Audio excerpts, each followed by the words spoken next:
Hey guys, David here and welcome to the FitPro Daily. As it's a Monday, we have another special guest interview coming your way. And today we have Paul Laslett. If you don't know who Paul is, Paul's got 2 studios down in Southampton. And at one point we used to be rivals because I obviously used to have DK9 Fitness down in Southampton. Now we've moved up to Cardiff and since then he's been dominating. Plus he does some marketing for FitPros too. In this interview, we're going to be talking about setting up a team and making sure or showing you how his team have managed to stay with him for the whole time he's more or less been going. So enough of me talking, let's dive straight into this week's guest interview.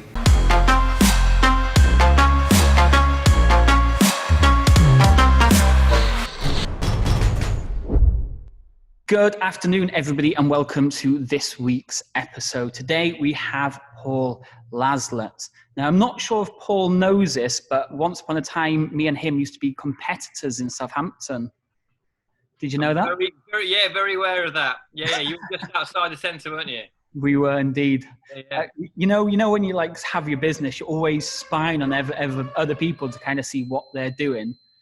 So I'd never actually spoken to you before. Then when I thought about doing these podcasts and you reached out and I thought, he's not a competitor anymore. Let's have a proper chat. No one's a competitor. We're all in it together, mate. Well, it depends what type of person you are. Some people, I don't know, like we only work with over 30s here in Cardiff. So everybody that's under 30, we've got a couple of people we speak to that we just say, we can't help you, but go and ask those and they can help you. So first of all, welcome. As usual, we just ask people how they kind of got started in the fitness industry. So how did you get started in the fitness industry? So I used to be a full-time athlete many years ago when I had more hair and a lot more sleep. And I was able to travel about and train all the time. That was my job for a bit, so I was really lucky. And then I got injured, lost my sponsorship, moved home with my mum and dad in Bristol, and basically I was kind of like, well, this is a bit crap. What am I going to do? I had a sports science and biomechanics degree, so I just backed that up by doing a personal training qualification. That kind of kept me sane. Got qualified, started up helping people out in Bristol. Kind of had my first mentor there really, and he welcomed me into his company, and I helped him as much as I could grow there. And then I was there for 4 or 5 years. Sold there, the business that I'd helped build up, sold that on back to them, and then went to New Zealand for a year with my girlfriend, who's now my wife. She's from Southampton, and then 10 years ago? 10 years ago, ended up in sunny Southampton and started all over again. So that's kind of how I never thought, like when I was doing my my degree or when I was even training, that I thought I'd be a personal trainer. But kind of came along at a time in my life where I needed some focus, needed some direction, actually needed to think about, well, what am I going to do beyond running, really? We've had a few people come on, Andy especially from the other week, where he went from the military. When they finished there, he wasn't sure what to do, and it's surprising how many people reach out to fitness and then get into the industry. So that's where you started. Just so people who don't know who you are and what you do now, tell us a little bit about your fitness business right now then. So at the moment, I've got 3 private studios that are all very private at the moment because no one's using them at the moment. I've got a team of 10 guys that all work for me, and business. My job within the business now is literally making sure that my team are doing what they should be doing. I've got managers to do that, but like just overseeing the business and driving it forward, to come up with new ideas, and just making sure that my team are getting the opportunities that they want as the business grows. Perfect. And that's kind of what we're going to talk into in a bit, is about building the team and managing your staff and stuff like that. So again, just kind of going, if you feel like it, just a little bit more about what your offer is, because I know a lot of people that are listening have boot camps, or they've got studios, or they've got big gyms. What is it that you do to be able to be so successful and have 3 studios? Yeah, so we predominantly look after busy professionals. That's like we've got probably 70% of our client base would be either a lawyer, accountant, barrister, solicitor, something of that ilk. And we offer one-to-one coaching or small group coaching. And then in the last since lockdown, really, we've obviously everything's been online, but we've kept the same model, but just moved it all online. And we've introduced a few new things as well. So we've introduced, with my running background, something I've been thinking about for a while, we'll be doing an online running program. And we've got 76 members in the last 5 weeks who've joined that program. And then we've got another online program that's a bit lower cost, where there's about 40 members in. And that's like an accountability group. So we've kind of evolved and adapted what we're offering, but the core fundamentals of the business stay the same. It's bespoke one-to-one help or small group personal training for transformation for busy people. Perfect. So let's dive into it then. You said you had 10 staff in total? Yeah. That's probably double what I've got so far. So how do you find, let's go the biggest one that most people are struggling with. How do you find decent staff to begin then? Yeah, I think the biggest thing that people have a problem with, I think initially for PTs, is finding someone they think they can trust, and finding someone who'll do just as good a job as them. Yeah. And that's been the biggest, that is always a big challenge. But like in the last 10 years, I've only, out of everyone that's come into the business, 4 people have come and gone. Everyone else 5 people have come and gone. Everyone else has stayed long term. So like 80% of the team have been with us for at least 5 or 6 years. So finding them, initially, someone found me, and he's like my number 2 now. He runs and manages the main site and owns a percentage of the business of another location as well. And he saw that we were advertising and thought, well, these guys must be doing well. And, I had 8 hours a week at the time. So I thought that's a great time to recruit and bring someone in. Yeah. So I brought him into the business. He just seen that we were advertising. And then word got around what we were doing, and I had people approaching me. And then we got to a stage where we would then just market that we were needing new trainers through our own networks, through clients. It was always a friend or someone who knew someone. Yeah. So, that then meant that there was already going to be probably a little bit of trust there. And you were pretty sure that you wouldn't get screwed over. So it was kind of always people found us, and where we're always marketing quite heavily. A lot of people in the area knew the company, knew who we were. And I'd get CVs on a fairly regular basis. But that first initial one to bring in, I think is probably the most important, but one of the hardest ones to find. You've got to get someone who wants to kind of believe in your vision and can see that they can progress within your business. It's surprising you say that. Two of our longest members of staff are people that have been following us for a while and then reached out and said, "Oh, do you have any positions?" So it is surprising. And we mentioned this, like we kind of knew of each other before we ever knew of each other, was because people always keep track of your social media. So if you go on social media and your business looks like it's performing well and you put in good results, people are always finding out about you. Yeah. Yeah, that's right. That's it. But I say the first one, I think is probably the hardest one. It's like anything. Once you get a bit of momentum, you're away. More people, more clients, more word of mouth, more people get to know what you're doing, Yeah. So what's your interview system like then? Do you do a quick phone call, then bring them in a couple of trial sessions and they've got the job, or do you have some sort of special technique you do with your interview? They've just got to be really good looking. I'm joking. It's about a 4 or 5 week process that we run people through. Yeah. So we have an initial talk on the phone, and then we have a questionnaire that they fill out, and then they come in for an interview. They give us their CV. Then they come in for an interview, and we have a sequence of questions that we ask during that interview just to find out more about them, what kind of person they are. And it's not necessarily about whether they're a good coach at the moment. It's about their ethos, their values, what they stand for, what they believe in, and does their moral compass match up with what the company's all about? Yeah. And if it does, then we move on to the next stage where they come and shadow and watch what we're doing. So they'll watch us train with clients. We'll introduce them. It gives us a good opportunity to see how they interact with our clients. Yeah. They meet the team. And then when they feel confident and ready, we put them in front of a couple of clients and they train them. We get feedback from the client, and then we either offer them a position or we don't. Perfect.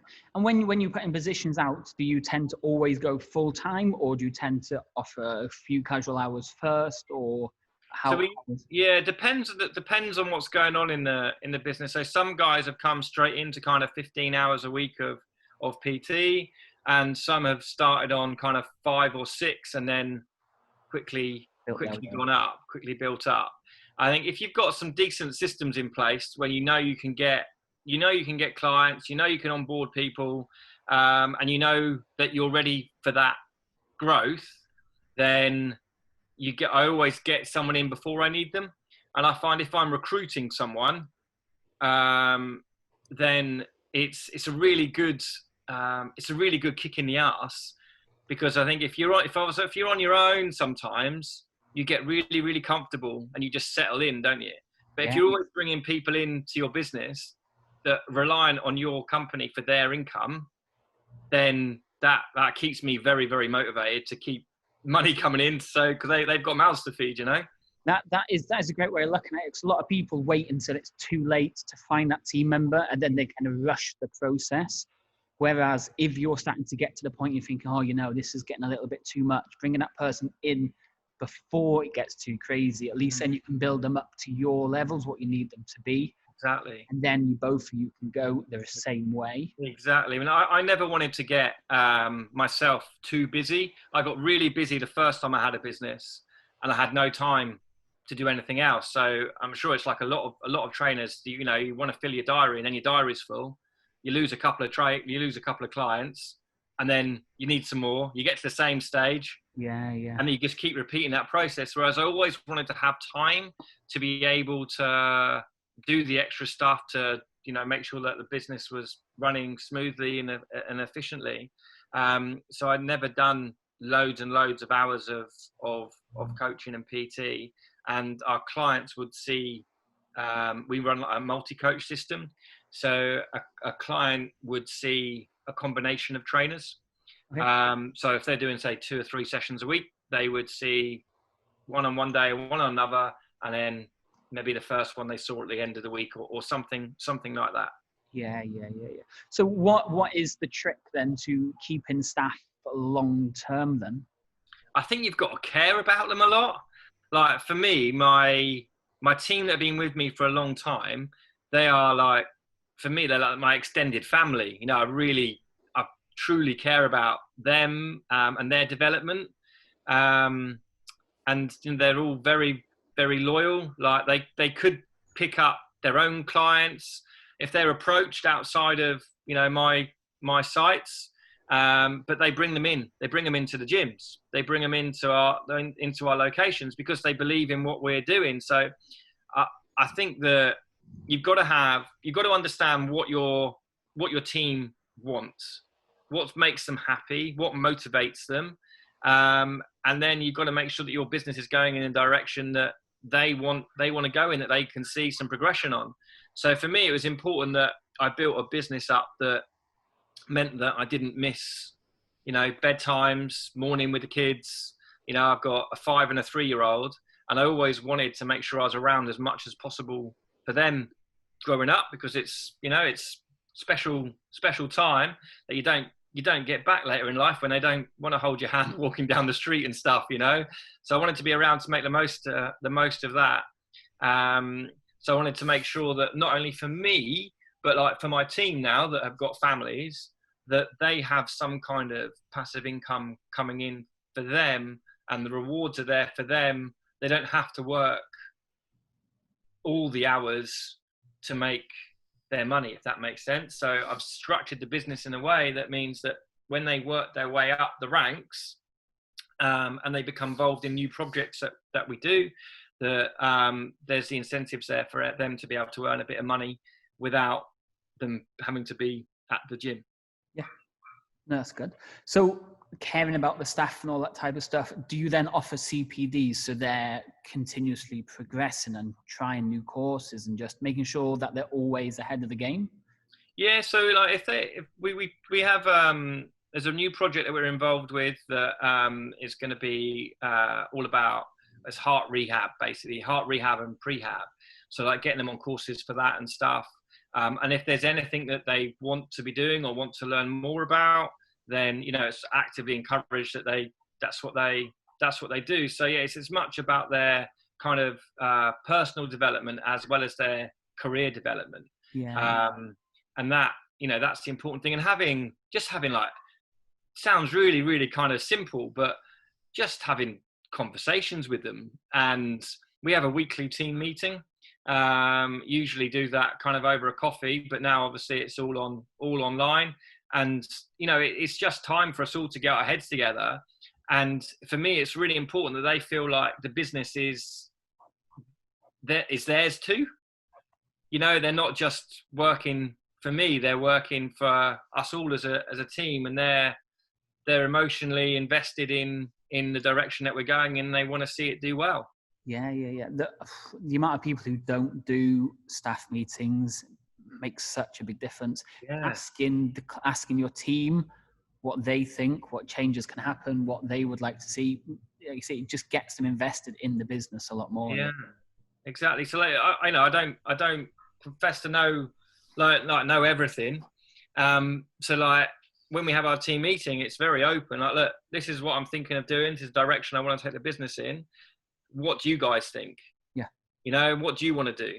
How can we improve what we're doing? So when they see that one of their ideas we facilitate and help, it's a really kind of what's the word? Yeah, it's a really fulfilling thing for them to see. Yeah. Okay. So you said there was some sort of pay scale or kind of job progression ladder or something. Yeah. How does that work then? Do they need to do a certain number of hours or something before they move up to the next level, or? No, for me, it's all about contribution. So someone might not be doing the most amount of hours, but they might be they might have an idea of a project, or we might be expanding to another site, or I might need some more help in a project that I'm working on. So I would offer the trainers the opportunity to buy into the company. Then they'd own a percentage, their buy-in basically owns them a percentage of profits of that new project. Yeah. So for example, the first guy that ever worked for me 10 years ago, that still works for me now, he now manages our main site, but he bought into the company and he owns a percentage of our second location that we had. And my other gym manager, for another site, she bought in to the business and now she owns a percentage of the profits for that location. Yeah. So they're not only emotionally invested, but they're financially invested too. I think they need to have some, if you really want to play the game, you've got to have a bit of skin in it too. So that's kind of the progression. Like if there's an opportunity and they want to be involved in it, then they can invest some money into the company and then they get the benefits off the back of it. They get the profit. Perfect. No, that's good. So what about back-to-back sessions then? Because we see all kinds of different articles and stories and stuff about how many sessions we should be getting our staff to do back-to-back. Do you literally have your guys do 8 hours of back-to-back sessions, or would you maybe have a couple of sessions, then they get half an hour to just chill out and do whatever they wanted to do, maybe do some paperwork and stuff, and then another couple of sessions and then rest again?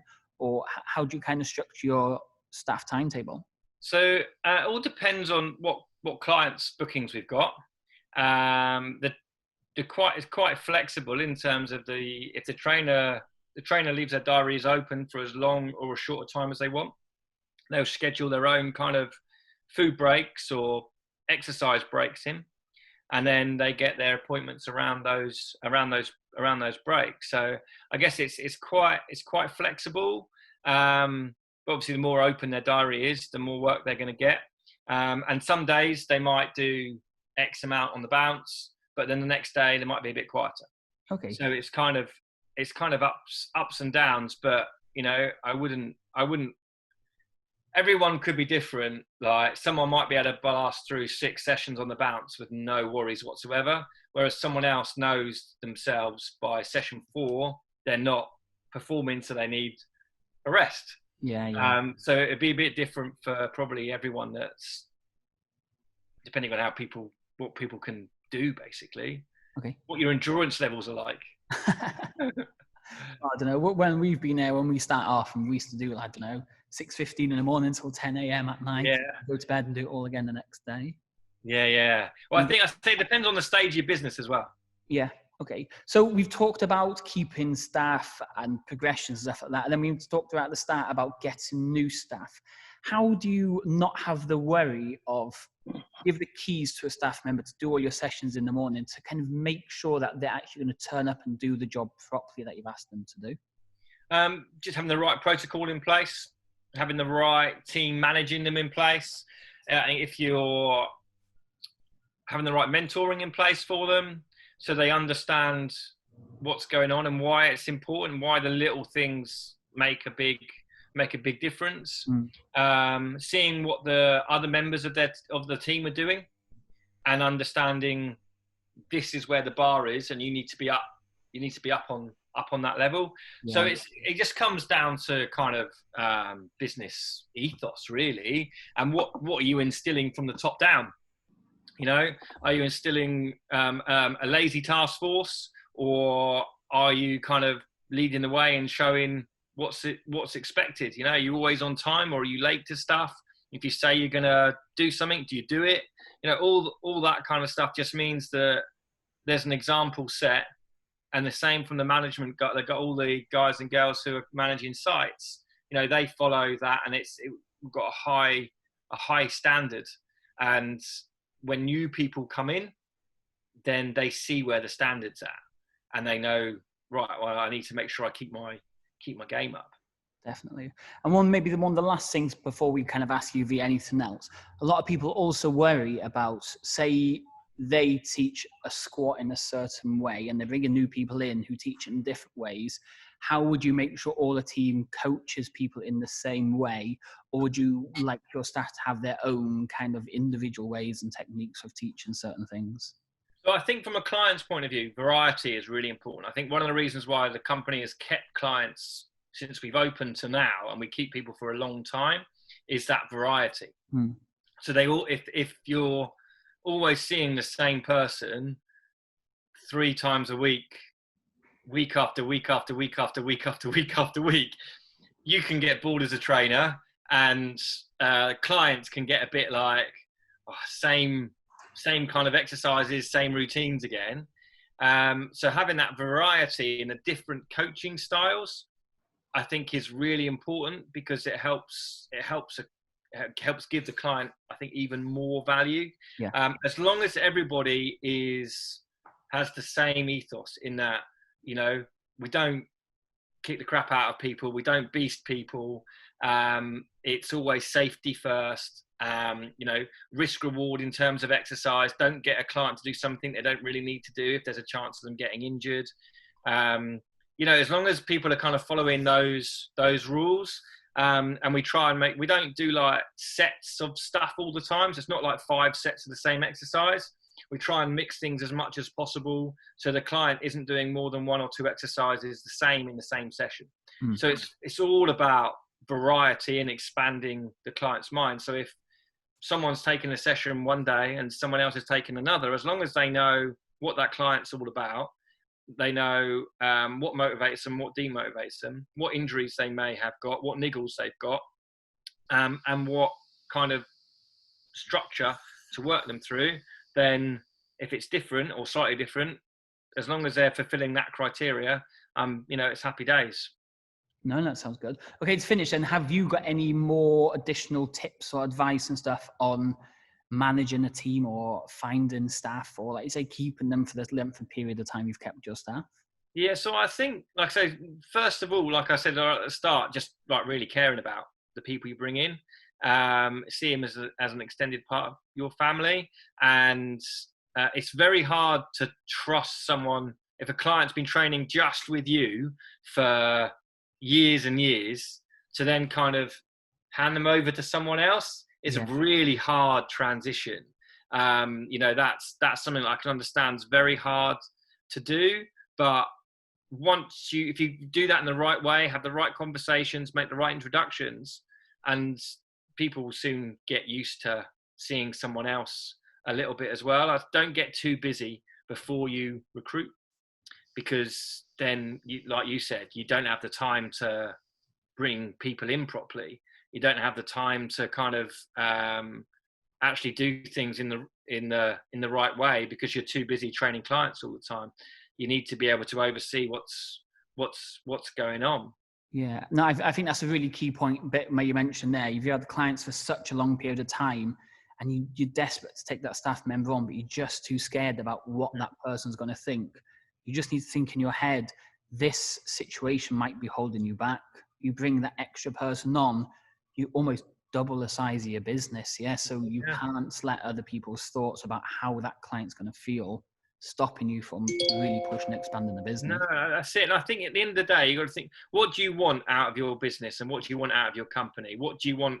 Do you want to be in a position where you're tied to it, or do you want to be in a position where you have a huge amount, I don't want to say the word freedom, because that's such a guru BS kind of word that gets floated around, but the freedom of choice of whether you work the evenings, whether you work the mornings.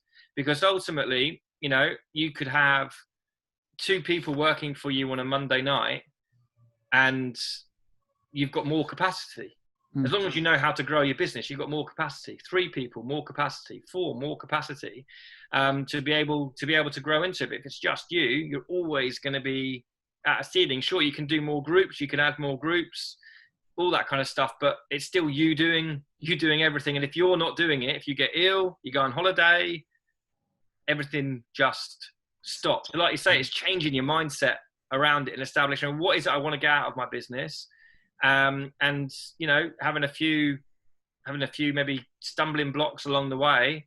But we've never lost a client when anyone new trainers come in, or a trainer's left, or if somebody, I don't know, has a different they've never lost a client when someone's had to train, when someone new has trained them or something like that. It's always been a lot worse up here. It's the same when you want to put the prices up. You sit on it for like 6 months, bricking it that everyone's going to tell you to do one because you need to put your prices up. And the reality of it is no one actually cares. Yeah. I think on this topic alone, we could keep going, because like you said there, that's another fear most people have, is if I bring somebody new in, they get too friendly with the staff and then they leave, all my clients going to go with that person. But I think that's a conversation for another time now. So as well as the gym that you own, you do some other stuff as well, don't you?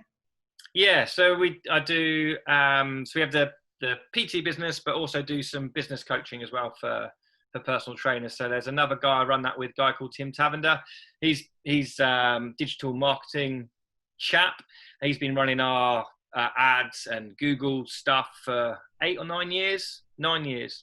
And in those 9 years, however many months that is, every month we've got a return on what we're doing with him.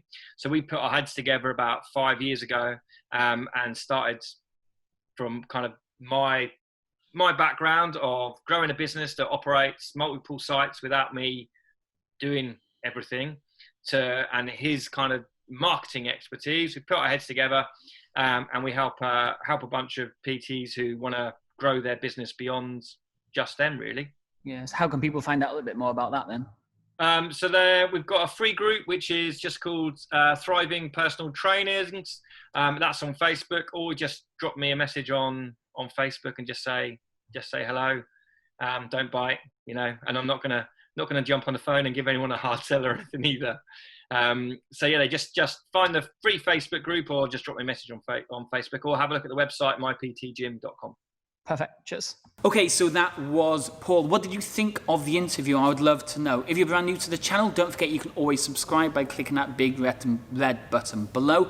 But do let us know in the comments or drop us a message. Let me know what your thoughts are, what your takeaways were about setting up a team and making sure that your team stays with you and gives you everything that you need from them. As usual, if you're new to the channel, you can always check out all the videos we've got just here. There's loads of trainings to help you really get started with your fitness business. But I'll speak to you all very soon. Cheers.